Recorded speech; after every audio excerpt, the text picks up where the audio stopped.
ہر کہانی صرف سننے کے لیے نہیں، محسوس کرنے کے لیے ہوتی ہے۔ اگر آپ بھی ان لوگوں میں سے ہیں جو لفظوں میں دل ڈھونڈتے ہیں تو آپ بالکل صحیح جگہ پر ہیں۔ آج کی کہانی ہے جذبات، محبت اور درد کا حسین امتزاج۔ کردار وہی جو آپ کے دل کو چھو جائے، آواز وہی جو کہانی کو زندہ کر دے۔ ناول وار رائٹر ایس جے رائٹس، قسط نمبر 7۔ آج نکاح کا دن تھا، سب کچھ سادگی سے ہو رہا تھا، لیکن پھر بھی ماحول میں کچھ افراتفری تھی۔ ولی کے گھر میں صرف اس کے بابا اور پھپھو تھی، بس ماں کا انتقال پہلے ہی ہو گیا تھا، ان کو کوئی اعتراض نہ تھا، لیکن ولی مریم کے ساتھ الگ فلیٹ میں شفٹ ہونا چاہتا تھا، لیکن حالات ایسے تھے کہ الگ فلیٹ میں وہ کوئی رسک نہیں لے سکتا تھا، لہٰذا وہ ساتھ ہی رہنے والا تھا۔ جبکہ ایڈم کے گھر میں ایک بری خاتون تھی جس نے ایڈم کو پالا تھا، ایڈم انہیں اماں بھی کہتا تھا، ساتھ کچھ نوکر تھے اور بس ایڈم کا کوئی اور نہیں تھا۔ سب کچھ بظاہر ٹھیک تھا۔ حنین کی آنکھ الارم کی وجہ سے کھلی، وہ کچھ دیر اور سونا چاہتی تھی، لیکن وہ فریش ہو کے آئی تو کچھ لوگوں کو کام کی بھاگ دوڑ میں پایا۔ کوئی زیادہ ارینجمنٹ نہیں تھا، لیکن انتظام سب گھر کے لان میں تھا، نہ زیادہ مہمان تھے، بس گھر کے لوگ موجود تھے اور کچھ دوست سارم لئی وغیرہ۔ مہمانوں کی فرصت لمبی نہ تھی، کچھ دیر وہ زینوں پر کھڑی رہی، یہ سب دیکھتی رہی، دل ایک بار پھر کیچی کیچی ہو رہا تھا۔ ہر جگہ کوئی نہ کوئی یاد تھی، کاشی کے ساتھ گزرا ہوا کوئی نہ کوئی لمحہ تھا، وہ زندہ تھا، ہر جگہ ہر لمحہ بس وجود تھا جو ختم ہو چکا تھا۔ اتنا شور تھا لیکن حنین کو کچھ سنائی نہیں دے رہا تھا، سامنے ارد گرد ہر جگہ اسے عکاشہ دکھائی دے رہا تھا، ہنی، بس یہ ایک لفظ اسے سنائی دے رہا تھا، گزری باتیں دہرائی جا رہی تھیں، وہ ان لمحوں کے حصار میں آج بھی قید تھی، وہ نکلنا چاہتی تھی لیکن نکل نہیں پا رہی تھی۔ وہ 2-3 زینے اوپر کھڑی تھی، سامنے دائیں اپنے بائیں صرف ایک شخص تھا، عکاشہ۔ ہنی، پھر سے آواز آئی، کاشی۔ حنین کے لب ہلے، وہ ٹرانس کی کیفیت میں دیکھ رہی تھی، وہ ہاتھ بڑھا کے کاشی کو چھو لینا چاہتی تھی، اسے محسوس کرنا چاہتی تھی، لیکن وہ تو تھا ہی نہیں، وہ تو کہیں بھی نہیں تھا، نہ سامنے، نہ دائیں، نہ بائیں۔ کاشی، وہ ہاتھ بڑھا کے اسے کہیں چھپا لینا چاہتی تھی، وہ بس ہاتھ بڑھا رہی تھی کہ ان 2-3 زینوں سے دھڑام کر کے نیچے گری۔ اپنے نکاح کے دن وہ اپنا پاؤں دبا بیٹھی تھی، وہ گری لیکن اٹھانے والا کوئی نہیں تھا، اسے اٹھنا تھا، خود اٹھنا تھا، اپنے زخموں کا مرہم خود بننا تھا۔ لبوں پر ابھی بھی ایک نام جاری تھا، کاشی۔ حنین اٹھی اور جیسے ہی اپنے کمرے سے آئی تھی ویسے ہی چلی گئی، کمرے میں جا کے جلدی سے دروازہ بند کیا اور دروازے کے ساتھ ہی ٹیک لگا کے بیٹھ گئی۔ دل بے حد بوجھل تھا، یہ سب کیا ہو رہا تھا، یہ سب نہیں ہونا چاہیے تھا۔ ایک آنسو، پھر 2، اور پھر نہ جانے کتنے ہی آنسو تھے جو وہ بہا چکی تھی۔ کاشی، آ جائیں نا پلیز، نہیں ہو رہا برداشت، پلیز ایک دفعہ آ جائیں، پلیز، مجھ سے نہیں ہو رہا کاشی۔ وہ رو رہی تھی، بے تحاشا رو رہی تھی۔ اللہ جی، بس ایک بار مجھے دکھا دے، اللہ، میں تجھ سے فریاد کرتی ہوں، اللہ پلیز، میں وعدہ کرتی ہوں، دوبارہ کچھ بھی نہیں مانگوں گی۔ وہ کیا کہہ رہی تھی نہیں جانتی تھی، وہ واقعی میں اب بے بس ہو چکی تھی، نازک سی گڑیا تھی جو بہت کچھ برداشت کر چکی تھی۔ اللہ جی پلیز، اب مجھے ایک دفعہ، بس ایک دفعہ۔ وہ اب سجدے میں جا چکی تھی، بس ایک دفعہ کاشی کو دکھا دے، میری زندگی چاہے لے لے اللہ جی، لیکن اب مجھے میرا کاشی لوٹا دے اللہ۔ وہ اپنے رب کے آگے سر جھکا کے ایک مرا ہوا شخص مانگ رہی تھی۔ کیا یہ برداشت کی آخری حدیں نہیں تھی؟ کیا مظلوم کی فریاد رائگاں جانی تھی؟ کیا عشق کا یہی انجام ہونا تھا؟ رونا، بلکنا، تڑپنا، تڑپ کے پھر سے صبر کر جانا، کیا یہ انجام ہوتا ہے؟ اس کی محبت پاکیزہ تھی، عشق بھی پاکیزہ تھا، پھر کیوں؟ جب وہ رو رو کے تھک چکی، پھر اٹھی، چہرہ اٹھایا، آنکھیں اتنی سرخ تھی جیسے ابھی، بس ابھی خون ٹپک پڑے گا۔ اس نے بے دردی سے دائیں ہاتھ کی پونچھ سے آنسو صاف کیے کہ اللہ کی پناہ۔ پھر وہ واش روم گئی، چہرہ دھویا اور نکاح کا سوٹ جو اس کی ماں نے دیا تھا وہ پہن کے باہر آئی، میک اپ کیے بغیر بے دردی سے جیولری پہنی، چہرہ بالکل سپاٹ تھا، کوئی تاثر نہیں تھا، جیسے وہ کوئی ریت کا مجسمہ ہو جسے چھو لیا تو گر جائے گا۔ زبان پر اب کفر لگ چکا تھا، اور جب ایک معصوم کی پکار اوپر جاتی ہے نا تو انسان کو چاہیے کہ اللہ کی پناہ مانگے۔ کچھ ہی دیر میں نکاح ہونا تھا، ولی اور اس کے گھر والے بھی آ چکے تھے، ایڈم کے ساتھ بس اماں بھی تھی جو آئی تھی، حنین کے ساتھ ساتھ ایڈم کی حالت بھی ٹھیک نہیں تھی۔ وہ ایک مرد تھا، مضبوط مرد، وہ اپنے آپ پر، اپنے تاثرات پر قابو پا سکتا تھا اور پا رہا تھا۔ مولوی صاحب بھی آ چکے تھے، حنین اور مریم کا انتظار تھا۔ حنین نے سفید لمبی فراک پہنی تھی، دوپٹہ سیٹ کیا تھا، جیولری بھی پہنی تھی، لیکن چہرہ میک اپ سے پاک تھا۔ مریم نے بھی سفید جوڑا زیب تن کیا تھا، میک اپ اور جیولری کے ساتھ وہ ایک گڑیا لگ رہی تھی۔ لیکن حنین اس قدر اداس لگ رہی تھی کہ حد نہیں۔ وہ یہ سب روک دینا چاہتی تھی، کہیں بھاگ جانا چاہتی تھی، لیکن مجبوری تھی جو آ رہی تھی، ایک وعدہ تھا جو آگے تھا۔ دونوں کو نیچے لایا گیا۔ ولی اور ایڈم دونوں مولوی کے ساتھ بیٹھے تھے، نذر اور وارث بھی موجود تھے۔ نذر صاحب نے اٹھ کے حنین کے سر پر ہاتھ رکھا۔ حنین نے کوئی تاثر نہیں دیا تھا، چہرہ جھکا ہوا تھا۔ وہ تانیہ کے ساتھ چلتی ہوئی آئی اور میڈم کے ساتھ بیٹھ گئی، چہرہ اور نظریں ابھی بھی جھکی تھی۔ نکاح شروع کیا جائے۔ ایڈم کی دھڑکنیں بڑھ گئی تھیں، لیکن حنین بے تاثر بیٹھی رہی۔ ایڈم ملک، آپ کا نکاح حنین نذر ملک 20 لاکھ حق مہر سکہ رائج الوقت قرار پایا ہے، کیا آپ کو قبول ہے؟ جس میں ہلکی سی لرزش ہوئی، ہاتھ ہلکے سے کانپے تھے، زبان بھی لڑکھڑائی تھی۔ جی قبول ہے، کیا آپ کو قبول ہے؟ جی قبول ہے، کیا آپ کو قبول ہے؟ جی قبول ہے۔ اس مضبوط مرد کا یہ حال تھا تو ساتھ بیٹھی اس کانچ سی لڑکی کا کیا حال ہوگا، وہ صرف سوچ سکا تھا۔ حنین نذر ملک، آپ کا نکاح ایڈم ملک کے ساتھ 20 لاکھ حق مہر سکہ رائج الوقت قرار پایا ہے، کیا آپ کو یہ نکاح قبول ہے؟ حنین کی نظریں اب بھی جھکی ہوئی تھی، چہرہ اب بھی بے تاثر تھا، گویا اب بھی کوئی فرق نہیں پڑتا تھا۔ ایڈم نے بے ساختہ اس کا ہاتھ تھاما تھا جس سے وہ ہوش کی دنیا میں آئی تھی۔ ایک نظر، صرف ایک نظر اٹھا کے ایڈم کو دیکھا تھا اور ایڈم تک سے رہ گیا۔ لال گہری لال آنکھیں، ایڈم کے دل پہ منو بوجھ پڑ گیا۔ اب حنین بول رہی تھی، ایڈم خاموش تھا، بالکل خاموش۔ قبول ہے، اس کے لہجے میں لڑکھڑاہٹ نہیں تھی۔ بار بار تڑپنے والے کو جب صبر آ جاتا ہے تو زبان میں لڑکھڑاہٹ نہیں ہوتی، لہجے پرسکون ہوا کرتے ہیں۔ کیا آپ کو قبول ہے؟ جی قبول ہے، کیا آپ کو قبول ہے؟ جی قبول ہے۔ آج حنین اوکاشیا ملک سے حنین ایڈم ملک بن چکی تھی۔ In this kind of pain I may do something mad. I may die in bearing of this pain. How should I take care of this suffering heart? I may get used to of my own self. God, hurt cause that please don't give me this kind of punishment. Oh God. Why crying has been written in my destiny. What kind of disease in this love? What kind of pain in this love? پھر دعا کے لیے ہاتھ اٹھائے گئے اور اس جوڑے کے نصیب میں ڈھیر ساری خوشیاں مانگی گئیں۔ آج حنین اوکاشیا ملک سے حنین ایڈم ملک بن چکی تھی۔ پھر دعا کے لیے ہاتھ اٹھائے گئے اور اس جوڑے کے نصیب میں ڈھیر ساری خوشیاں مانگی گئیں۔ اب مریم اور ولی کو ساتھ بٹھایا گیا۔ مریم کا دل زوروں سے دھڑک رہا تھا، جبکہ ولی مریم کی نسبت کچھ پرسکون تھا۔ ولی شیراز احمد، آپ کا نکاح مریم دوران ملک کے ساتھ 20 لاکھ حق مہر سکہ رائج الوقت قرار پایا ہے، کیا آپ کو یہ نکاح قبول ہے؟ جی قبول ہے۔ کیا آپ کو یہ نکاح قبول ہے؟ جی قبول ہے۔ تیسری بار پھر پوچھا گیا، کیا آپ کو قبول ہے؟ جی قبول ہے۔ مریم دوران ملک، آپ کا نکاح ولی شیراز احمد کے ساتھ 20 لاکھ حق مہر سکہ رائج الوقت قرار پایا ہے، کیا آپ کو قبول ہے؟ جی قبول ہے۔ کیا آپ کو قبول ہے؟ جی قبول ہے۔ کیا آپ کو قبول ہے؟ جی قبول ہے۔ مریم دوران اب مریم ولی احمد بن چکی تھی۔ دونوں کی رخصتی کا وقت آیا۔ نذر اور وارث دونوں نے مل کر سر پر ہاتھ رکھا تھا، سب اداس تھے۔ ساجدہ بیگم بیٹی کی رخصتی پر رو رہی تھی، پروین بیٹے کو یاد کر رہی تھی، تانیہ بھی اداس تھی، ہاشم بھی افسردہ تھا، پھپھو بھی بیٹی کی وجہ سے غمزدہ تھی، لیکن کافی حد تک پرسکون تھی۔ ولی کی گاڑی میں دلہن کے ساتھ پھپھو اور شیراز احمد تھے، جبکہ پیچھے گارڈز کی گاڑی تھی اور ایڈم کے ساتھ حنین تھی اور پیچھے اماں بھی بیٹھی تھی۔ ایڈم بھی خود گاڑی چلا رہا تھا، اس کے پیچھے بھی گارڈز کی گاڑیاں تھیں۔ یہ سب ایڈم نے حفاظتی طور پر کیا تھا۔ حنین کی نظریں ہنوز جھکی ہوئی تھی، کچھ نہ بولنے کی قسم کھا رکھی تھی۔ ٹھیک 20 منٹ بعد وہ گھر پہنچ چکے تھے۔ ایڈم نے دروازہ کھولا اور اماں بھی باہر آئیں، ساتھ ہی ایڈم نے حنین کے لیے دروازہ کھولا، ہاتھ اس کے آگے بڑھایا، لیکن حنین اپنی فراق کو سنبھالتی ہوئی باہر آئی۔ آؤ حنین، اماں بھی نے حنین کو پکارا تھا۔ وہ اماں بھی کے پیچھے پیچھے چلنے لگی۔ ایڈم کے کمرے میں پہنچ کے اماں بھی نے بولنا شروع کیا، دیکھو بچے، میں سمجھتی ہوں تمہارے دکھوں کو، تمہاری تکلیفوں کو، لیکن اب تم ایڈم کی ہو، اسے دل سے قبول کر لو۔ میں دل سے کہتی ہوں وہ تمہارے سارے دکھ، ساری تکلیفیں، سارے درد مٹا دے گا۔ حنین سن رہی تھی بالکل خاموشی سے۔ اب تم آرام کرو، ایڈم آتا ہی ہوگا۔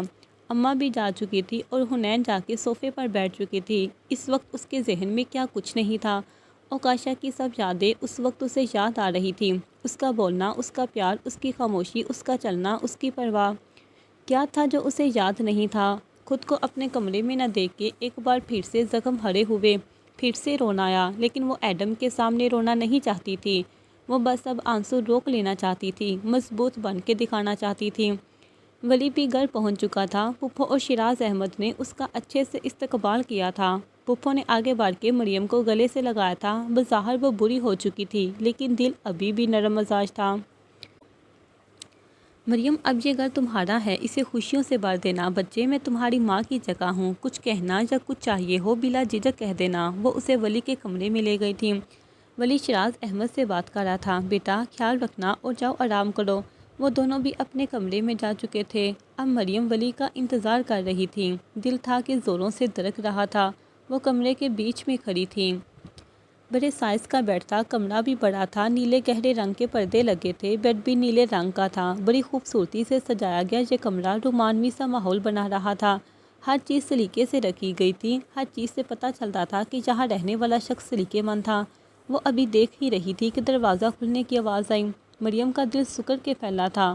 ولی نے اندر قدم رکھا، ہلکی سی خوشبو نے اس کا استقبال کیا، مسکراہٹ نے اپنے پر پھیلائے تھے۔ وہ دروازہ بند کرتا آگے آیا۔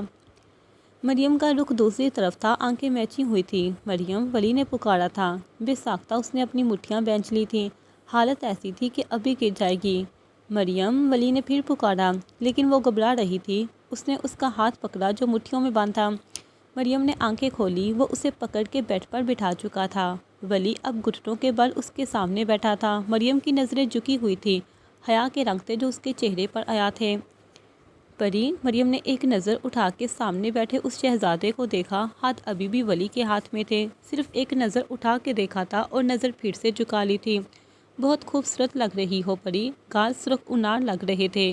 میں وعدہ کرتا ہوں اپنی پری کو وہ ساری خوشیاں دوں گا جو وہ ڈیزرو کرتی ہیں، اور یقین کریں آپ ہر خوشی ڈیزرو کرتی ہیں۔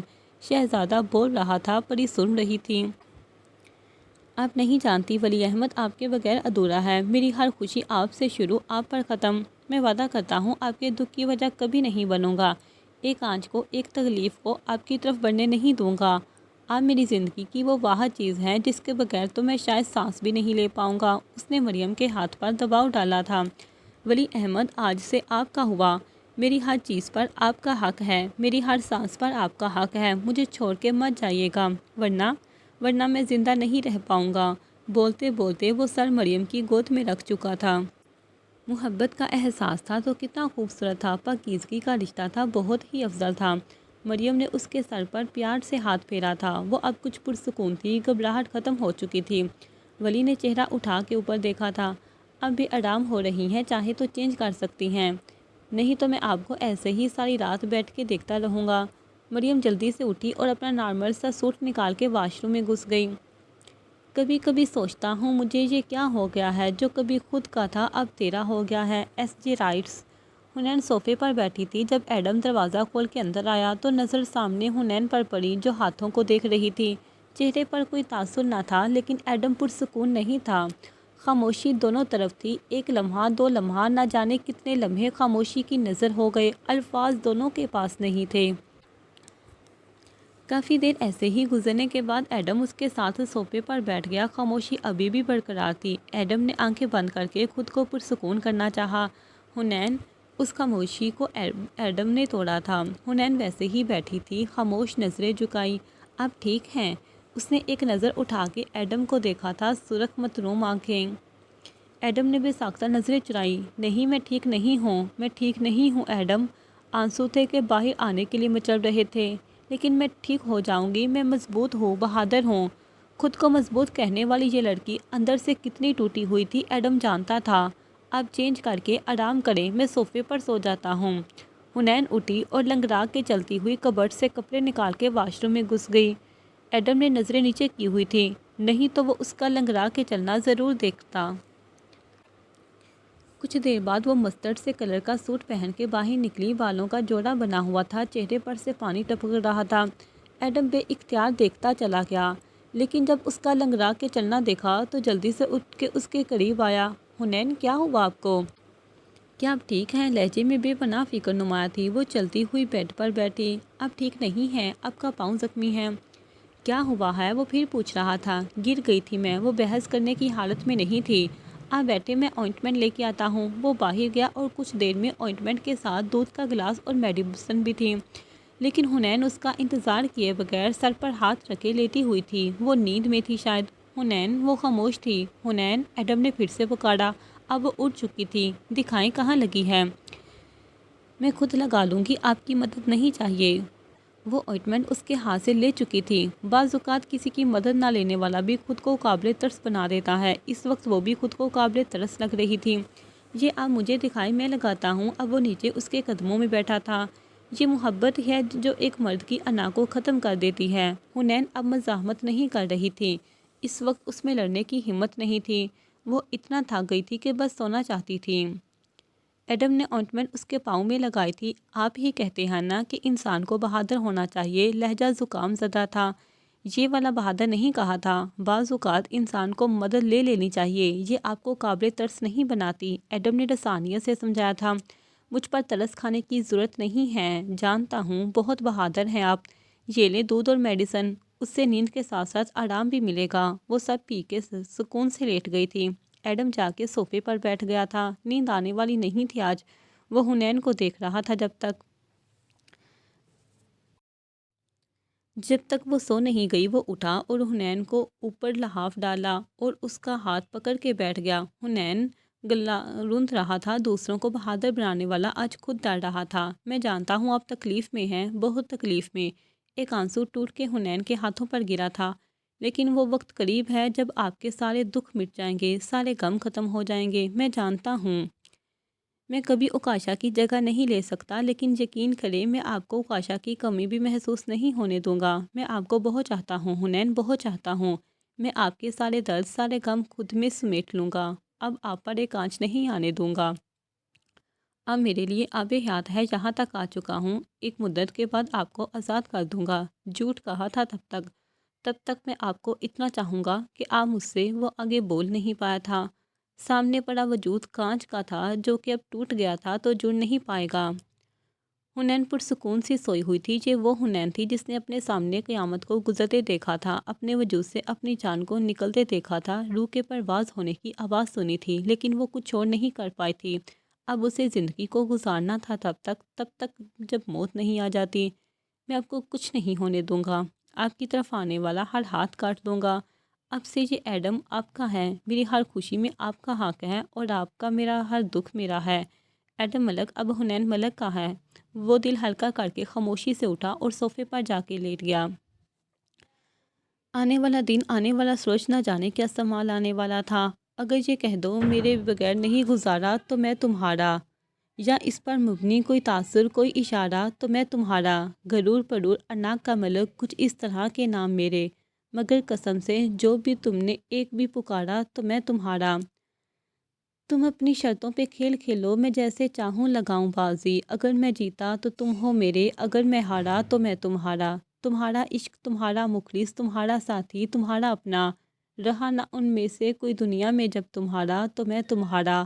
تمہارے ہونے کے فیصلے کو میں اپنے مقدر پر چھوڑتا ہوں۔ اگر قسمت کا ٹوٹا کوئی بھی ستارہ تو میں تمہارا۔ یہ کس پہ تعویذ کر رہے ہو، یہ کس کو پانے کے ہیں وظیفے، تمام چھوڑو بس ایک کر لو جو استخارہ تو میں تمہارا۔ صبح مریم کی آنکھ فجر کے وقت کھلی تھی، کچھ گھنٹے ہی سوئی تھی۔ اپنے پہلو میں سوئے اس شخص کو دیکھا جو اس کی خوشی کی پہلی وجہ تھا۔ ایک خوبصورت سی مسکراہٹ اس کے چہرے پر نمودار ہوئی۔ کچھ دیر، کچھ لمحے وہ دیکھتی رہی، سوچتی رہی، پھر وہ اٹھی اور وضو کر کے جائے نماز پر کھڑی ہو گئی۔ پانی چہرے پر سے ٹپک رہا تھا، یہ نور تھا جو ٹپک رہا تھا۔ 2 رکعت سنت نماز فجر کی نیت باندھی۔ شادی کی صبح، زندگی میں آنے والی خوشیوں کی پہلی صبح واقعی خوشگوار تھی۔ الحمدللہ رب العالمین۔ وہ اپنے رب کے قریب جا رہی تھی، دل سے اپنے رب کو بلا رہی تھی۔ رحمت ہی رحمت تھی جو ان پر برس رہی تھی۔ وہ اب رکوع میں تھی۔ سبحان رب العظیم، پاک ہے میرا رب، بڑی عظمت والا ہے، وہ واقعی عظمت والا ہے، دلوں کے حال جانتا ہے، ہر پکار کو سنتا ہے، ہر پاکیزہ رشتے کو نور بخشتا ہے، دلوں کے ہر راز کا رکھوالا اور گواہ ہے، وہ واقعی عظمت والا ہے۔ وہ اب سجدے میں تھی۔ سبحان ربی الاعلیٰ، دنیا میں کوئی ذات خدا سے بڑھ کر نہیں، ہمارا پروردگار ہے جو سب سے اعلیٰ ہے، سب سے برتر ہے۔ انسان کے لیے ہر نعمت پیدا کی، اس کی نیکیاں عیاں کی، اس کے عیب چھپائے، وہ واقعی اعلیٰ ہے۔ اب علی کی آنکھ کھل چکی تھی۔ اس نے سب سے پہلے اپنے پہلو میں دیکھا، لیکن مریم کو نہ پا کے وہ اٹھا، پھر سامنے دیکھا۔ اس کی بیوی سجدے میں تھی، وہ مسکرایا، اٹھا، وضو کر کے وہ نماز پڑھنے چلا گیا۔ مسجد دور نہیں تھی اس لیے نماز مل گئی تھی۔ اب اپنے رب کے آگے سجدہ کر رہا تھا، اپنی زندگی کو مکمل کرنے کا شکر ادا کر رہا تھا۔ ایک خوبرو نوجوان اپنے رب کے آگے سر جھکا کے شکر ادا کر رہا تھا۔ اللہ جو کرتا ہے بہتر کرتا ہے، اس میں کوئی شک نہیں۔ وہ نماز ادا کر کے اپنے گھر لوٹا تو مریم ابھی بھی جائے نماز پر بیٹھی دعا مانگ رہی تھی۔ سفید دوپٹہ سر پر لپیٹے وہ کوئی فرشتہ معلوم ہو رہی تھی۔ وہ دیکھ رہا تھا اور وہ اپنی دعاؤں میں مگن تھا۔ وہ اپنی بیوی کو دیکھ رہا تھا، ایک ٹرانس کی کیفیت اس پر طاری تھی۔ سامنے بیٹھی لڑکی کیا تھی؟ وہ لڑکی جس کے ساتھ اس کا نصیب جڑا تھا، جس کو حاصل کرنے کے بعد وہ مکمل ہو گیا تھا۔ وہ چل کے قریب آیا اور اس کے سامنے بیٹھ گیا۔ مریم نے ایک نظر سامنے اپنے شوہر کو دیکھا، ہلکی سی مسکان اس کے چہرے پر تھی۔ وہ یکٹک دیکھ رہا تھا۔ کیا مانگا؟ وہ پوچھ رہا تھا۔ مریم نے اپنی انگلی اٹھائی اور سامنے بالکونی کی طرف بڑھائی جہاں ابھی تھوڑا اندھیرا تھا۔ وہاں بھی آپ کا ساتھ مانگا۔ ولی آگے جھکا اور اس کے ماتھے کا بوسہ لیا۔ آپ کو پتہ ہے جب میں نے آپ کو پہلی بار دیکھا تھا مجھے اپنی ماں کی یاد آئی تھی، پھر مجھے آپ سے ایک عجیب قسم کی کشش محسوس ہوئی، پھر عقیدت، پھر محبت، اور آج مجھے آپ سے عشق محسوس ہو رہا ہے۔ وہ بول رہا تھا، محبت کا اظہار کر رہا تھا۔ دور چاند بھی مسکرا رہا تھا۔ مریم نے ولی کا ہاتھ پکڑا۔ میں آپ سے وعدہ کرتی ہوں میں آپ سے دور نہیں جاؤں گی، آپ کو چھوڑ کے کبھی بھی نہیں جاؤں گی۔ ولی مسکرا رہا تھا، دل سے مسکرا رہا تھا۔ آپ مجھ سے عشق کرتے ہیں نا؟ میں آپ سے وفا نبھاؤں گی، بس آپ میرے ساتھ ہمیشہ رہیے گا۔ مریم اگر جیے گی تو صرف ولی کے ساتھ۔ صبح جب حنین کی آنکھ کھلی تو گھڑی 10 کا ہندسہ بجا رہی تھی۔ آنکھوں کے سامنے پھر سے کل کی ساری کارروائی آئی تو بے اختیار نظر سامنے صوفے پر گئی، لیکن ایڈم وہاں نہیں تھا۔ اس نے گہرا سانس لیا اور واش روم گئی۔ ٹھیک 20 منٹ بعد وہ فریش ہو کے نکلی تو سامنے ڈریسنگ پر ایک چٹ لگی تھی۔ میں رات کو دیر سے آؤں گا، آپ کا ناشتہ اماں بھی نے بنا دیا ہے، لازمی کریے گا۔ حنین نے وہ چٹ پھاڑی اور ڈسٹ بن کی زینت بنائی۔ اگر یہی چٹ اکاشا نے دی ہوتی تو وہ اسے بہت احتیاط سے سنبھال کے رکھتی۔ وہ بے دلی سے باہر نکلی، اپنا ناشتہ خود بنایا اور کھانے کے لیے ٹیبل پر بیٹھ گئی۔ اماں بھی کچن میں ہی مصروف تھیں۔ انہوں نے حنین کو کچھ کہنا چاہا۔ حنین تمہارا ناشتہ تیار تھا، میرے لیے کوئی بھی کام کرنے کی ضرورت نہیں آپ کو، میرے لیے خود کو مت تھکائیں۔ اماں بھی خاموش ہو گئی تھی۔ حنین نے کوئی بدتمیزی نہیں کی تھی لیکن لہجہ سپاٹ تھا۔ ابھی وہ ناشتہ کر کے فارغ ہی ہوئی تھی جب اڈا اس سے ملنے آئی تھی۔ حنین اسے ایڈم کی دوست کے حوالے سے ہی جانتی تھی۔ ہیلو حنین، کیسی ہو؟ ٹھیک، لہجہ دو ٹوک۔ مجھ سے ملنے آئی ہو؟ نہیں، میں ایڈم کی بیوی سے ملنے آئی ہوں۔ حنین خاموش ہو گئی تھی۔ ایڈم کہاں ہے؟ پتہ نہیں، حنین نے کندھے جھکائے۔ چائے یا کافی؟ حنین نے پوچھا۔ ایک گلاس پانی، اڈا نے جواب دیا۔ حنین نے پانی کا گلاس اس کے آگے کیا، پھر خاموش۔ اڈا بس حنین کو دیکھ رہی تھی، خاموشی سے، رشک سے۔ ایڈم کیسا ہے؟ اڈا نے پھر سوال کیا۔ ٹھیک ہی ہوگا، وہ تمہارا شوہر ہے حنین۔ جانتی ہوں، تو تمہیں اس کے بارے میں پتہ ہونا چاہیے۔ وہ میرا شوہر ہے لیکن صرف کاغذی، وہ کیا کرتا ہے کیا نہیں کرتا مجھے کوئی غرض نہیں۔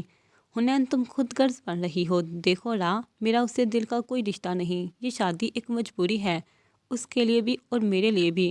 میرا اور اس کا رشتہ صرف کاغذ سے منسلک ہے، میں اس کی زندگی میں انٹرفیئر نہیں کرنا چاہتی اور نہ ہی اس بارے میں کوئی اور بات کرنا چاہتی ہوں۔ اڈا خاموش ہو گئی تھی۔ کیا ہم دوست بن سکتے ہیں؟ اب اڈا نے تیسرا سوال کیا۔ حنین کچھ لمحے اس کا چہرہ تکتی رہی جہاں کوئی منافقت نہیں تھی۔ شور، اب حنین نے جواب دیا۔ وہ صرف کچھ لمحے اور بیٹھی اور اس کا نمبر لے کے چلی گئی، لیکن حنین اکیلی رہ گئی۔ پورا دن وہ کمرے میں بند رہی، کسی کو یاد کرتی رہی، خاموشی سے آنسو بہاتی رہی۔ وہ خود کو تیار کر رہی تھی ایک اور امتحان کے لیے، ایڈم کا اور دنیا والوں کا سامنا کرنے کے لیے۔ وہ اب مضبوط بن رہی تھی، بہادر بننا بھی مشکل تھا۔ رات کو جب ایڈم گھر واپس آیا تو سیدھا کمرے میں گیا۔ حنین اپنے کپڑے کبرٹ میں رکھنے میں مصروف تھی۔ ایڈم اندر داخل ہوا، اپنا موبائل گاڑی کی چابیاں نکال کر ڈریسنگ پر رکھی۔ مرر سے ہی وہ حنین کو دیکھ رہا تھا، لیکن وہ ایسے مصروف دکھائی دے رہی تھی جیسے اس سے زیادہ ضروری کوئی اور کام ہے ہی نہیں۔ پھر اس نے اپنی گھڑی اتاری اور ٹیبل پر رکھنے کی بجائے وہ نیچے گری۔ حنین نے صرف ایک نظر اٹھا کے ایڈم کو دیکھا اور پھر دوبارہ اپنے کام میں مصروف ہو گئی، گویا کوئی فرق نہیں پڑتا تھا۔ ایڈم کچھ دیر کھڑا اس کے بولنے کا انتظار کرتا رہا، پھر فریش ہونے واش روم چلا گیا۔ کچھ دیر بعد جب وہ واپس آیا تو کافی کام وہ نپٹا چکی تھی۔ وہ تولیے کے ساتھ باہر آیا، اپنے بال خشک کیے اور پھر اس کے بولنے کا انتظار کرنے لگا۔ لیکن حنین کی خاموشی ویسے ہی قائم تھی۔ آپ کا پاؤں کیسا ہے؟ چپی کو ایڈم نے ہی توڑا تھا۔ ٹھیک۔ پھر خاموشی، طویل خاموشی۔ آپ کو مجھ سے کچھ نہیں کہنا؟ ایڈم نے پھر سوال کیا۔ نہیں، یک لفظی جواب۔ ایڈم خاموش ہو گیا تھا۔ اب کام ختم ہو چکا تھا۔ وہ ایک کپ کافی بنانے کے لیے اٹھی اور کچن کا رخ کیا۔ ایڈم بھی اس کے پیچھے کچن کی طرف گیا۔ مجھے بھی مل سکتی ہے کیا؟ اس نے خاموشی سے ایک کی بجائے 2 کپ کافی بنائی، ایک کپ ٹیبل پر رکھا اور اپنا کپ اٹھا کے کمرے کی طرف بڑھنے لگی۔ جیسے ہی وہ ایڈم کے قریب سے گزرنے لگی تو ایڈم نے اس کا ہاتھ پکڑا۔ حنین نے مڑ کے اپنا ہاتھ دیکھا اور تحمل سے گویا ہوئی۔ ہاتھ چھوڑو میرا، اور مجھ سے 4 فٹ کے فاصلے پر رہنا۔ ایڈم نے بے اختیار اس کا ہاتھ چھوڑا تھا۔ اس رویے کی امید ایڈم کو نہیں تھی اور وہ وہاں سے چلتی چلی گئی اور ایڈم نہ سمجھی سے دیکھتا رہ گیا۔ یہ کیا ہوا تھا جو بھی ہوا؟ حنین شاید مجھے غلط سمجھ رہی ہے، لیکن وہ ایک خیال کے تحت پھر سے بیٹھ گیا۔ حنین میرے بارے میں تو کچھ نہیں جانتی، وہ صرف ایک وعدے کے تحت یہاں موجود ہے، میری وجہ سے نہیں۔ ایک تسلی ہی تھی جو وہ خود کو دے رہا تھا۔ وہ اٹھ کے کمرے میں گیا تو حنین کتاب لے کر صوفے پر بیٹھی تھی جو بظاہر پڑھنے میں مصروف تھی۔ ایڈم بیڈ پہ بیٹھ کے کتاب بند کرنے کا انتظار کرتا رہا۔ جیسے ہی وہ کتاب بند کر کے لیٹنے لگی وہ ایک دم مخاطب ہوا۔ آپ وہاں کیا کر رہی ہیں؟ آپ یہاں آ جائیں۔ میں صوفے پر سو سکتا ہوں، لیکن میں وہاں نہیں سو سکتی۔ کیوں؟ ایڈم نے سوال کیا۔ کیونکہ وہ جگہ میری نہیں، ایڈم لاجواب ہوا۔ ہمارا رشتہ کاغذی ہے، اس لیے میں یہاں سوں گی۔ وہ اعلان کر کے سونے کے لیے لے چکی تھی اور ایڈم منہ دیکھتا رہ گیا۔ اسے حنین کا رویہ سمجھ نہیں آ رہا تھا۔ یہ کیا ہو رہا ہے؟ مجھے حنین کو سپیس دینی چاہیے، وہ سوچ رہا تھا۔ میں کل باہر جانا چاہتی ہوں، حنین کی آواز گونجی۔ میں لے جاؤں گا۔ ضرورت نہیں، بتانے کی بھی ضرورت نہیں، وہ بڑبڑایا۔ لیکن حنین سن چکی تھی۔ آج کے بعد نہیں بتاؤں گی۔ وہ اپنی آنکھیں موند چکی تھی۔ اسے اوکاشا کا چہرہ دکھائی دیا، گویا وہ محبوب سے ملاقات کے لیے روانہ ہو چکی تھی۔ ہلکی سی مسکراہٹ اس کے چہرے پر تھی۔ ادھر ایڈم بیٹھ کے اپنی بیوی کو دیکھتا رہا، پھر سونے کے لیے لیٹ گیا۔ ایک شب اور ڈل گئی، ایک دن اور جی لیے۔ حنین باہر جانے کے لیے تیار تھی۔ اپنا کارڈ اور موبائل لے کے وہ باہر نکلی جب ایڈم نے پکارا، حنین پلیز، آپ کو جہاں جانا ہے میں لے چلتا ہوں۔ اس نے ایک نظر ایڈم کو دیکھا۔ اوکے۔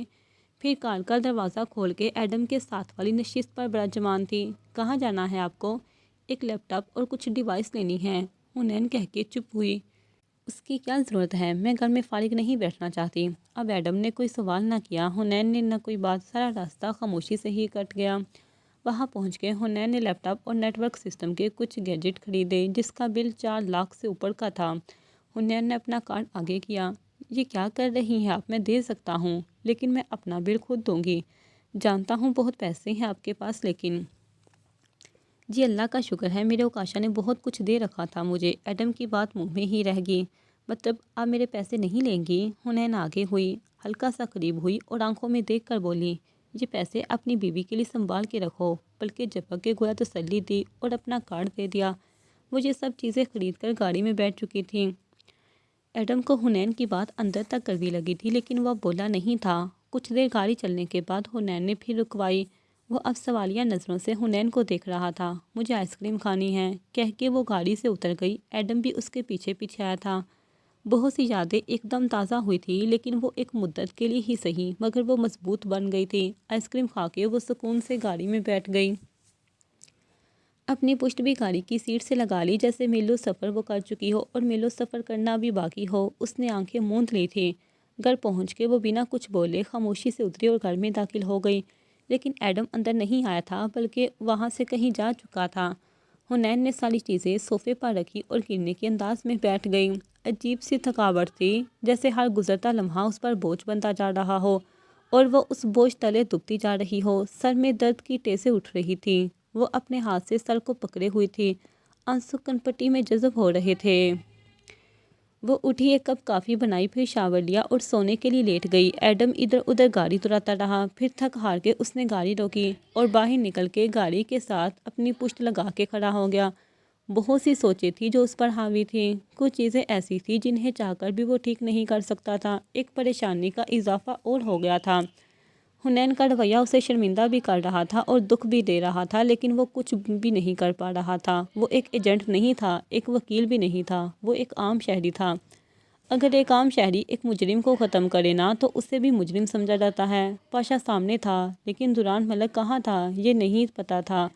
وہ جلد از جلد اسے ڈھونڈنا چاہتا تھا اور اس کہانی کو ایک انجام تک پہنچانا چاہتا تھا، لیکن یہ سب اتنا آسان نہیں تھا۔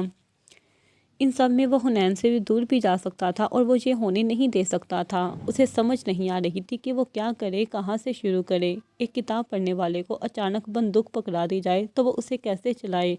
ثبوت بھی تھے، لوگ بھی تھے، نہیں تھا تو صرف پلاننگ، آئیڈیاز۔ وہ کیا کرے سمجھ نہیں پا رہا تھا۔ ان سب چیزوں سے اس کا واسطہ پہلی بار ہوا تھا اور وہ سخت قسم کا پریشان تھا۔ اگر اس کے پاس کوئی اسٹرانگ چیز تھی تو وہ یہ تھی کہ وہ ہر بات سے واقف تھا، وہ بات بھی جو دوران ملک نہیں جانتا تھا۔ اب دوران ملک کو سامنے کیسے لایا جائے؟ وہ تو دنیا کی نظر میں ایک شریف انسان تھا، وہ اس کا سچ سامنے کیسے لائے؟ اب وہ سوچ رہا تھا۔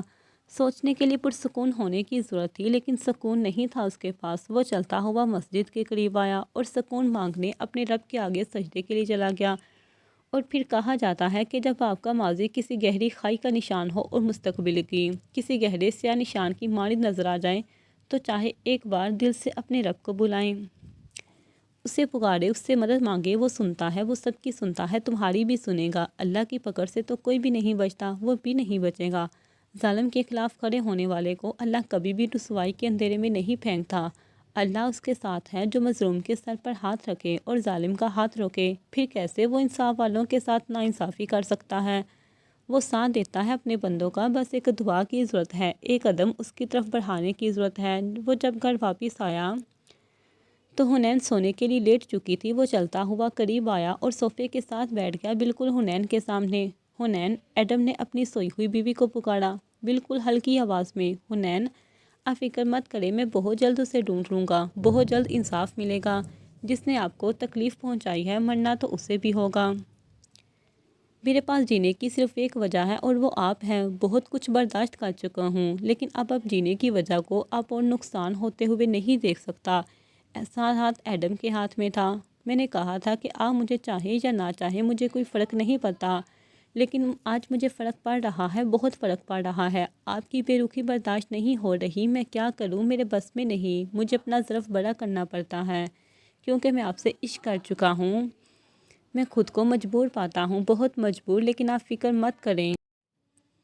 دوران کو سامنے لانا میرے ذمہ ہے، وہ میری ذمہ داری ہے۔ اور ایڈم اپنی ذمہ داریوں سے نہیں بھاگتا۔ اس نے آرام سے حنین کا ہاتھ چھوڑا اور سونے کے لیے چلا گیا۔ وہ حنین کی نیند میں خلل نہیں ڈالنا چاہتا تھا، اس لیے وہ وہاں سے اٹھ گیا تھا اور جا کے بیڈ پہ لیٹ گیا۔ وہ کئی دیر تک سوچتا رہا کہ آخر اسے کیا کرنا چاہیے، ایسا کیا کرے جس سے حنین کی خوشیاں لوٹ آئیں۔ وہ بس سوچ رہا تھا گہرائی سے، دل سے۔ ولی، میں امی سے ملنے جانا چاہتی ہوں، آپ مجھے وہاں چھوڑ دیں، 1-2 دن رہ لوں گی۔ مریم، میں لے جاؤں گا لیکن شام تک واپس لے آؤں گا، میرا آج رات تک کا کام ہے، اس لیے کافی ٹائم ہوگا۔ وہ تو رہنا چاہتی تھی لیکن ولی بالکل بھی تیار نہیں تھا، اس لیے مریم کا ہاں کہنا ہی پڑا۔ ولی اسے چھوڑ کے اپنے کمرے کے لیے نکل چکا تھا۔ ایڈم جب صبح اٹھا تو 8 بج رہے تھے۔ وہ شاور کے لیے تیار ہو کے نکلا تو حنین کے لیے چٹ لگانا نہیں بھولا۔ حنین کی آنکھ 10 بجے کے قریب کھلی۔ وہ اٹھی، سلیپر پہنی، بالوں کا جوڑا بنایا، واش روم گئی، منہ ہاتھ دھویا۔ وہ باہر نکلی تو نظریں سیدھا چٹ پر گئی جہاں لکھا تھا اپنا کام خود کر لیجیے گا لیکن خود کا خیال لازمی رکھیے گا۔ اس نے بے تاثر ہو کے چٹ پھاڑی اور ڈسٹ بن کی زینت بنائی۔ آج اسے بہت کام تھا۔ وہ ناشتہ کر کے فارغ ہوئی، لیپ ٹاپ اور ڈیوائس کو نیٹ کے ساتھ کنیکٹ کیا اور بہت سی انفارمیشن نکالی۔ پاشا کی آئی ڈی، لوکیشن اور نمبر بھی ٹریس کیے۔ کئی گھنٹے وہ اسی میں لگی رہی۔ منہ میں ببل ڈالے، بالوں کو ہیئر بینڈ کر کے جوڑا بنائے، آنکھوں میں گلاسز لگائے، وہ مکمل ایک ہیکر بنی ہوئی تھی۔ ایک معصوم کو بدلے کے لیے نہیں اکسانا چاہیے، نہیں تو اس کی معصومیت میں فرق آ جاتا ہے۔ وہ 4 سے 5 گھنٹے کام کرنے کے بعد وہ کافی کے لیے اٹھی جب اسے ایڈم کا میسج ملا، میں رات کو آؤں گا، اب کھانا کھا لیجیے گا۔ لیکن حنین نے کوئی رپلائی نہیں کیا تھا۔ وہ دل سے اس رشتے کے لیے تیار ہی نہیں تھی۔ جب وجود پہ کوئی زخم لگتا ہے، کوئی گھاؤ لگتا ہے تو اسے بڑھنے میں بھی کچھ وقت لگتا ہے، کچھ احساس، لمحے لگتے ہیں، کچھ توجہ لگتی ہے، تب جا کے وہ گھاؤ بڑھنا شروع ہوتا ہے۔ لیکن جب زخم روح پر لگتا ہے تو گھاؤ اتنی آسانی سے نہیں بڑھ جاتے۔ اسے مکمل ہونے میں بعض دفعہ صدیاں گزر جاتی ہیں تو بعض دفعہ یہ لمحوں میں ہو جاتا ہے۔ اس کے دل کی پوزیٹیوٹی کا ہونا سب سے زیادہ ضروری ہے۔ ایک نقصان ہونے کے بعد انسان کے اندر کی یہ پوزیٹیوٹی کچھ عرصے کے لیے کھو جاتی ہے اور بعض لوگوں کی تو شاید ہمیشہ کے لیے۔ اس لیے جب وہ اس رشتے کے لیے تیار ہی نہیں تھی تو وہ اس پر توجہ ہی نہیں دینا چاہتی تھی، اس لیے وہ بے تاثر رہی۔ وہ کافی بنانے کچن میں چلی گئی تو اسے تانیہ کا میسج ملا، مریم آئی ہے آپ بھی آ جاؤ۔ ایسا نہیں تھا کہ وہ گھر والوں کو مس نہیں کرتی تھی، لیکن وہ اب ان سب سے الگ رہنا چاہتی تھی۔ نہیں تانیہ، میں آؤں گی پھر کبھی، اس نے ایک لائن میں ہی بات ختم کی۔ وہ کافی پی کر پھر سے اپنے کام میں مصروف ہو گئی۔ پورا دن لگانے کے بعد اسے کچھ حاصل نہیں ہوا تھا۔ وہ پاشا کی لوکیشن ٹریس نہیں کر پا رہی تھی، ہر کوشش وہ کر چکی تھی لیکن بے سود۔ مجھے تمہاری مدد کی ضرورت ہے ولی، بہت کچھ ہو گیا ہے، اب گناہ گار کو بھی اس کی سزا ملنی چاہیے اور میں اکیلا کچھ نہیں کر سکتا۔ اس کے لیے مجھے بلکہ تم سب کی مدد چاہیے ہوگی۔ وہ دونوں اس وقت ایڈم کے آفس میں موجود تھے۔ میں تمہارا ساتھ دینے کے لیے تیار ہوں، لیکن سب سے پہلے مجھے اس کی انفارمیشن چاہیے ہوگی۔ سالم سے کہو اس کا نمبر ٹریس کرنے کی کوشش کرے۔ اوکاشا کے قتل کے بعد وہ کہاں اور کس سے ملا، ہمیں سب کچھ چاہیے۔ سالم سے کہو کہ اس پر نظر رکھنے کی کوشش کرے۔ وہ سب تو ٹھیک ہے ایڈم، لیکن اس کے بعد کیا کرنا ہوگا؟ ولی بھی پریشان تھا۔ وہ سب مجھ پر چھوڑ دو، تم لوگوں کا اور نقصان نہیں ہونا چاہیے۔ یہ کیا کہہ رہی ہو ایڈم؟ ہم تمہارے ساتھ ہیں۔ جتنا دشمن وہ تمہارا بن چکا ہے اتنا دشمن وہ ہمارا بھی ہے۔ میں نہیں جانتا تمہارا اور کاشا اور حنین کا کیا رشتہ تھا اور نہ میں پوچھوں گا، لیکن ہم مل کے ایک کام کریں گے، ایک ٹیم بن کے۔ پاشا اس وقت اپنے سر کے ساتھ بیٹھا تھا جو دنیا کی نظر میں ایک شریف انسان تھا۔ آگے کیا کرنا چاہیے وہ اب رائے دے رہا تھا۔ سر اگلا قدم ایڈم ملک کا ہوگا، وہ سرگوشی کی آواز میں بول رہا تھا اور اس کے سامنے بیٹھا سر سن رہا تھا۔ لیکن ذرا سنبھل کے، میرے سامنے آنے کا ابھی وقت نہیں آیا۔ پاشا اتنا بے وقوف نہیں تھا، تم اس وقت فیصلہ آباد میں ہو، کل کراچی شفٹ ہو جانا، تم پر سب کیس بھی بند کروا چکا ہوں۔ جانتا ہوں، منہ پر ماسک تھا، گویا اس سر کو کوئی پہچان نہیں سکتا تھا۔ اب تمہیں جانا چاہیے۔ وہ اٹھ کے چل پڑا تھا، ایک شیطانی مسکراہٹ کے ساتھ، ایک شیطانی چال کے ساتھ۔ پورا دن کام کرنے کے بعد بھی حنین کو کچھ حاصل نہیں ہوا تھا۔ وہ پاشا کے بارے میں بھی جان نہیں پا رہی تھی۔ وہ اب سوچ رہی تھی سنجیدہ تاثرات کے ساتھ۔ جب ایڈم دروازہ کھول کے اندر آیا تو حنین کو سامنے صوفے پر بیٹھا پایا۔ وہ چلتا ہوا اندر آیا۔ کیسی ہیں آپ؟ ٹھیک ہوں۔ چہرے پر نہ سختی تھی نہ نرمی۔ کھانا کھا لیا آپ نے؟ ایڈم پوچھ رہا تھا۔ اس نے ایک نظر اٹھا کے سامنے کھڑے شخص کو دیکھا، پھر سامنے دیکھتے ہوئے جواب دیا، کھا لیا۔ اب اگر میں بھی کھانا کھا لوں تو آپ کو کوئی اعتراض تو نہیں ہوگا؟ حنین نے اسے ایسے دیکھا جیسے وہ کوئی پاگل ہو۔ یہ گھر آپ کا ہے؟ حنین نے سوال کیا۔ بالکل، ایڈم نے جواب دیا۔ یہ کچن، یہ کمرہ بھی آپ کا ہے؟ اب ایڈم دیکھ رہا تھا۔ ہاں، تو پھر مجھے کیا اعتراض ہوگا؟ میں نے یہ نہیں کہا کہ آپ کو اعتراض ہوگا، میں نے یہ کہا کہ آپ کو مجھے کھانا لا کر دینے میں تو کوئی اعتراض نہیں۔ حنین تو چند لمحے اسے دیکھتی رہی، پھر بولی، اگر میں کہوں مجھے اعتراض ہے تو یہ بھوکا بندہ خود لے آئے گا، لیکن میں جانتا ہوں آپ کو اعتراض نہیں ہوگا۔ وہ حنین کے بولنے سے پہلے ہی بول گیا تھا۔ حنین خاموشی سے اٹھی اور اسے کھانا لا کر دیا۔ اس کی خاموشی اب بھی قائم تھی جبکہ ایڈم اسے دیکھ رہا تھا، سکون سے، احترام سے، محبت سے۔ آپ کو خاموشی سے ڈر نہیں لگتا؟ ایڈم نے سوال کیا۔ خاموشی سے ڈر نہیں لگتا بلکہ سکون ملتا ہے، حنین نے جواب دیا۔ لیکن مجھے کبھی کبھی آپ کی خاموشی سے ڈر لگتا ہے، ایڈم نے حنین کے علم میں جیسے اضافہ کیا۔ لیکن مجھے نہیں لگتا۔ اس سے پہلے ایڈم کچھ کہتا، حنین لحاف لے کے سونے کے لیے لیٹ گئی۔ ایڈم نے بھی خاموش رہنے میں عافیت جانی اور خاموشی سے ہی کھانا کھا کر برتن کچن میں رکھ کر اس کے سونے کا انتظار کرنے لگا۔ وہ جیسے ہی سو گئی، ایڈم چلتا ہوا اس کے قریب آیا اور ہاتھ پکڑا۔ یہ اس کے روز کا معمول بن چکا تھا۔ وہ سو جاتی اور ایڈم اس سے روز اپنے دل کی باتیں کرتا، اپنے دل کا حال سناتا اور وہ خاموشی سے سنتی۔ جب وہ کہہ لیتا پھر خاموشی سے اٹھ کے اپنی جگہ پر لیٹ جاتا۔ اب یہ بھی ہو رہا تھا اور نہ جانے کب تک ہونا تھا۔ اگلا دن بھی ایسے ہی نکلا۔ حنین پاشا کے بارے میں جتنا جاننے کی کوشش کر رہی تھی اتنا ہی ناکام ہو رہی تھی، لیکن وہ ہار ماننے کو تیار نہیں تھی۔ اس کے پاس اس کے علاوہ اور کوئی راستہ نہیں تھا۔ وہ پاشا کو خود ڈھونڈنا چاہتی تھی، کسی کو بتانا نہیں چاہتی تھی۔ اتنے میں اس کی نظر ایک نیوز پر پڑی جہاں پاشا پر سب کیس ختم ہونے کی نوید سنائی جا رہی تھی۔ وہ جانتی تھی یہ سب پیسوں اور دھمکیوں کی وجہ سے ہے۔ دل میں ایک بار پھر سے درد جاگا، کیسے ایک معصوم کا قاتل کھلے عام پھر رہا تھا۔ وہ ضبط کر رہی تھی، برداشت کر رہی تھی، ابھی اس کا وقت تھا۔ حنین کے حصے میں بھی انتظار تھا، اسے صبر سے کام لینا تھا اور وہ لے رہی تھی۔ وہ پوری تیاری کے ساتھ اسے مارنا چاہتی تھی، اپنے شوہر کا مکمل بدلہ چاہتی تھی۔ اس کا ارادہ بہت خطرناک تھا، اس میں کئی زندگیاں جڑی تھیں، لیکن اب وہ پیچھے نہیں ہٹ سکتی تھی اور وہ ہاتھ بہت مضبوط ہوتا ہے جسے کوئی خوف نہ ہو۔ اس کے پاس بھی کھونے کو کچھ نہ تھا، لیکن وہ بھول گئی تھی کہ انسان بھی کسی ایک وجہ سے زندہ رہتا ہے۔ حنین کے پاس بھی وہ وجہ تھی، لیکن وہ اسے ابھی جان نہیں پائی تھی۔ 29 جون 2023 رات 11 بجے۔ کیا تم تیار ہو؟ حنین، یہ بہت رسکی ہو جائے گا، ہمیں ایڈم کو خبر کر دینی چاہیے، وہاں خطرہ بھی ہو سکتا ہے، وہ بہت خطرناک انسان ہے۔ اڈا پچھلے آدھے گھنٹے سے ایک ہی بات کر رہی تھی اور حنین بڑے ضبط سے سن رہی تھی۔ تم جہاں تک میرے ساتھ آئی ہو، اور مجھے یقین ہے کہ یہ سب باتیں کرنے نہیں آئی۔ وہ اس وقت پاشا کے آفس میں کھڑی نقاب میں یہ لڑکیاں آپس میں بحث کر رہی تھیں۔ تمہیں مجھ پہ یقین ہونا چاہیے اڈا، میں سنبھال لوں گی، تم کرنے کیا والی ہو؟ اڈا نے پھر سوال کیا۔ کچھ خاص نہیں، بس سوال اور کچھ اور جواب۔ اگر ایڈم کو پتہ لگ گیا تو اڈا کو ایک اور پھر کر لاحق ہوئی۔ کہہ دینا تم انجان تھی۔ اڈا کے ہاتھ پیر پھولے ہوئے تھے، لیکن حنین بالکل پرسکون تھی۔ مجھے اب جانا چاہیے، ٹھیک 20 منٹ ہے میرے پاس، اس کے بعد میں تمہیں گاڑی میں ملوں گی، اگر کوئی پرابلم ہوئی تو۔ اڈا بے چین تھی، سخت بے چین، اور اگر ایسا کچھ ہوا تو تم ہو نا مجھے بچانے کے لیے۔ حنین کندھے اچکا کے چلتی بنتی، جبکہ اڈا تو اس کا منہ دیکھتی رہ گئی۔ پتہ نہیں کس گھڑی میں مدد کے لیے ہاں کی تھی۔ اڈا بڑبڑاتی ہوئی کار آفس کے بیک روڈ پہ لے آئی تھی۔ اب ٹھیک 20 منٹ اسے انتظار کرنا تھا، جس میں وہ صرف دعائیں کر سکتی تھی۔ ایک ایک پل باری تھا۔ اڈا کو یہ زندگی کا سب سے خوفناک وقت لگا۔ اللہ جی مدد کرنا ہونٹوں پر ورد جاری تھا۔ حنین نے بے خوف ہو کر پاشا کے آفس میں قدم رکھا، جو اسی کے انتظار میں تھا۔ کرسی جڑ رہی تھی، شیطان بھی جڑ رہا تھا۔ چہرے پر ایک ایسی مسکراہٹ تھی جسے ہرن خود چل کے شیر کے پاس آ رہی ہو۔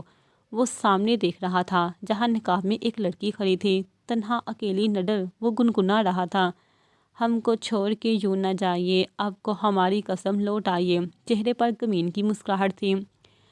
حنین نے اپنا ماسک ہٹایا، ایک خوبصورت چہرہ واضح ہوا۔ وہ دیکھ رہا تھا حیرت سے سامنے کھڑی اس بے خوف کو، اور جس کے پاس کھونے کو کچھ نہ بچے وہ تو اکثر بے خوف ہی ہوا کرتے ہیں۔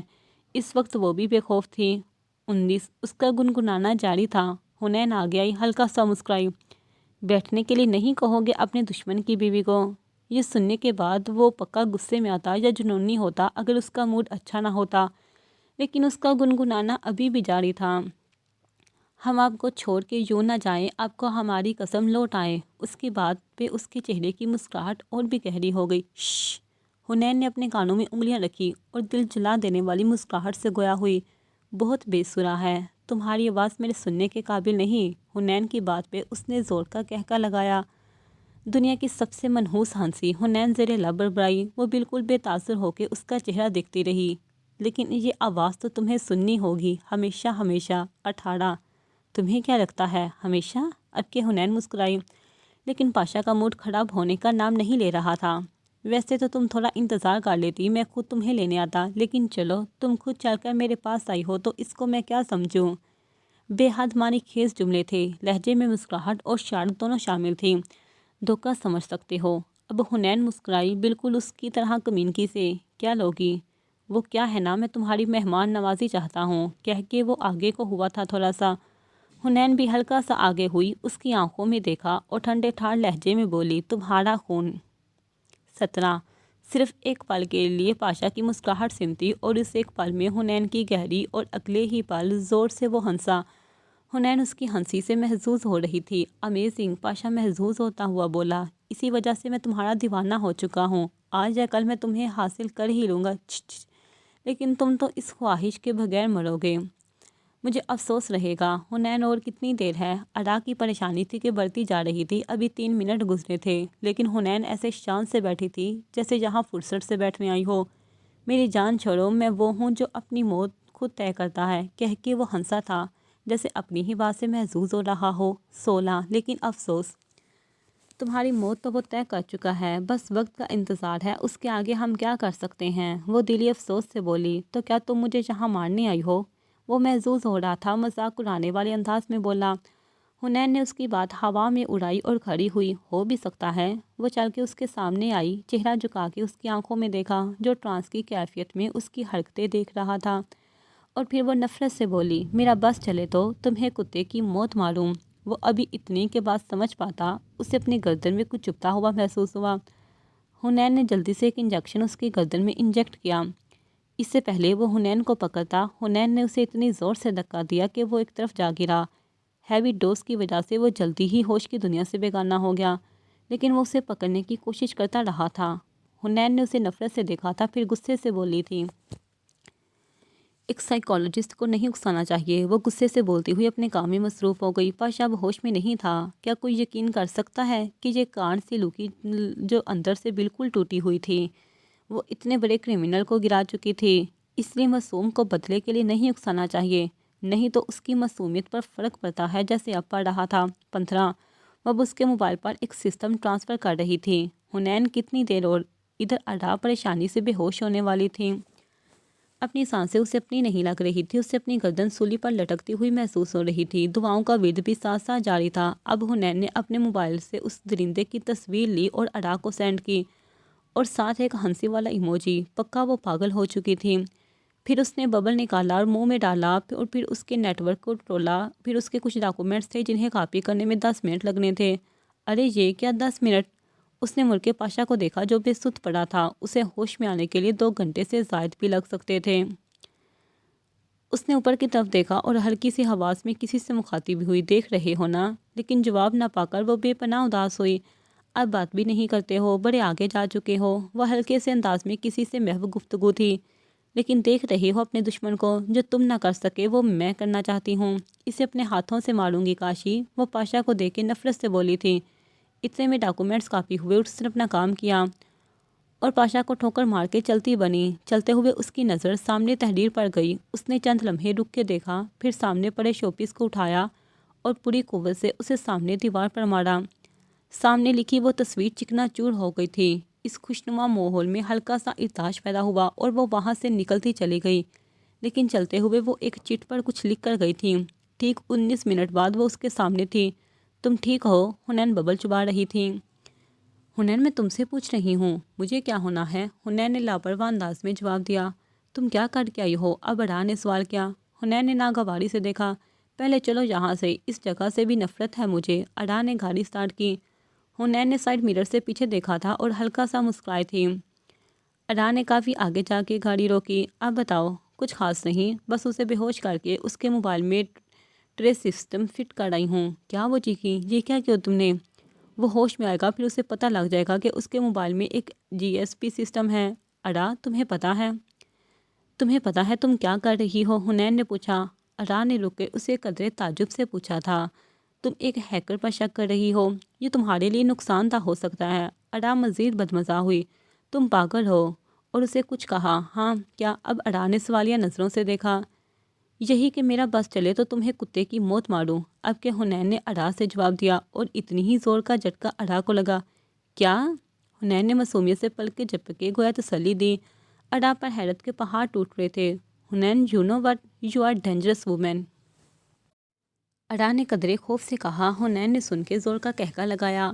وہ آج پاگل ہونے کے سارے ریکارڈ تو توڑ رہی تھی۔ ہنستے ہنستے اس کی آنکھوں میں پانی آ گیا تھا۔ کچھ لمحے اڑا اسے دیکھتی رہی، پھر حنین بولی، تم سب نے مل کر ہی میری معصومیت کو ڈیمیج کیا ہے۔ تم سب نے مجھے مجبور کیا ہے کہ میں اپنی سائیکالوجسٹ اور ہیکر کی قابلیت ایک ساتھ دکھاؤں۔ اڑا ساتھ بیٹھی لڑکی کو بس دیکھ رہی تھی۔ حنین مزید بات نہیں کرنا چاہتی تھی، لہٰذا خاموش ہو گئی۔ اب اڑا نے گاڑی سٹارٹ کی اور ٹھیک 10 منٹ بعد وہ حنین کے گھر پہنچ چکی تھی۔ تانیہ ویسے ہی سوئی ہوئی تھی۔ وہ خاموشی سے چلتی ہوئی بالکونی میں کھڑی ہو گئی، جہاں چاند بھی اپنی شان سے چمک رہا تھا۔ اڑا وہاں سے جا چکی تھی۔ حنین پھر اکیلی رہ گئی، آنکھوں میں پھر ویرانی آ گئی تھی۔ ایک بار دل پھر سے بوجھل ہو رہا تھا، ایک بار پھر سے انتظار جان لیوا لگ رہا تھا، لیکن وہ بے بس تھی، بالکل بے بس۔ اس نے ایک نظر اٹھا کے چاند کو دیکھا جو بڑی شان سے چمک رہا تھا۔ تم نے اچھا نہیں کیا۔ ایک بار وہ پھر سسک اٹھی۔ تم نے اچھا نہیں کیا۔ وہ پھر بول رہی تھی، تمہیں نہیں جانا چاہیے تھا۔ دیکھو آج میری وہ معصومیت جو تمہیں پسند تھی وہ بھی مر گئی۔ تم نے خود فیصلہ کر لیا، میرے حق میں کوتاہی کی۔ کیوں کاشی کیوں؟ وہ اب نیچے بیٹھ چکی تھی۔ گرمی کی وجہ سے بالکونی کا دروازہ اندر کی طرف سے بند تھا، جس سے آواز اندر نہیں جا رہی تھی۔ تانیہ سو رہی تھی، بلکہ سب سو رہے تھے سوائے ان کے جن کے پاس دل کے درد تھے۔ اب وہ چاہے روئے چاہے تڑپے، لیکن جانے والے لوٹ کر نہیں آتے۔ جتنا مرضی بے قرار ہو جائے، لیکن دل والوں کو قرار مشکل سے ملتا ہے۔ وہ لکھ روئے، لاکھ ہنسے، لیکن صبر تھا بس اس کے حصے میں۔ وہ جو کہتے تھے، تم کو زندگی بھر خوش رکھوں گا۔ کہاں چلے گئے ہو؟ آؤ اپنا وعدہ نبھاؤ، آؤ میرے اعتبار کا برم رکھو، آؤ میرے دکھوں کا مداوع کرو، آؤ میری خوشیوں سمیت آؤ اپنا وعدہ نبھاؤ۔ وہ گہری تاریکی میں میرے غم چھپا لیتے تھے، وہ تاریکی لے آؤ، وہ سنہری صبح میں خوشیوں کی چادر لیتے تھے، وہ چادر لے آؤ، آؤ مجھے میرے یقین کو مت توڑو، آؤ مجھے رسوا مت کرو، دیکھو تمہیں تمہاری محبت کا واسطہ لوٹ آؤ، لوٹ آؤ، لوٹ آؤ، تم لوٹ آؤ، بس لوٹ آؤ، سب کچھ قربان، سب کچھ قبول، یہ دکھ، یہ تنہائی، یہ درد، یہ تکلیف، یہ اذیت، یہ انتظار، سب قبول ہے، بس تم لوٹ آؤ، پھولوں کے جھرنوں میں بہتی وہ خوشی لے آؤ، بہتے پانی کے ساتھ وہ غم لے جاؤ، ایک درد لے جاؤ، ایک خوشی دے جاؤ، بس تم لوٹ آؤ، تم لوٹ آؤ، ہنسی کے لیے ترس گئی، غموں سے نہ ڈال ہوں، اپنی آغوش دے جاؤ، اپنا وقت لے آؤ، تم لوٹ آؤ، تم لوٹ آؤ، جاری ہے۔